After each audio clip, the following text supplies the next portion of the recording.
থাকি এখন at present আমি দুর্গাপুরে, কিন্তু আমার আসল বাড়ি হচ্ছে ক্যালকাটায়। আমি এরকম সিরিয়াস আমি কখনো হইনি। আমি ডায়াবেটিক পেশেন্ট, তো আমি রোজ হাঁটি।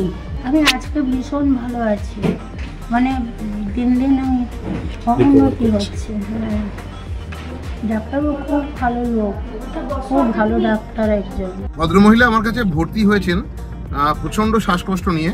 যখন উনি এমার্জেন্সিতে এসেছিলেন তখন তার অক্সিজেন লেভেল ছিল মাত্র 60%, এবং তার লাংস যখন আমরা এক্সরে করলাম চেস্টের, তখন তাকে দেখলাম সম্পূর্ণ দুটো লাংস সাদা।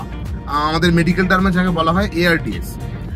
সন্দেহ হলো অবশ্যই ভাইরাল ফ্লু, কারণ ভাইরাল ইনফ্লুয়েঞ্জা থেকে কিন্তু ভয়ঙ্কর রকমের ARDS হয়, যেখান থেকে কিন্তু লাংস দুটো একদম সাদা হয়ে যায়। তো সেখান থেকে আমার ট্রিটমেন্ট শুরু, এবং আজকে 4 দিনের মাথায় তাকে আমি সম্পূর্ণ সুস্থ করে তুলতে পেরেছি। তার অক্সিজেন লেভেল 99% হয়ে গেছে, এবং তার স্বাভাবিক জীবনে তিনি খুব তাড়াতাড়ি ফিরে আসতে পারবেন।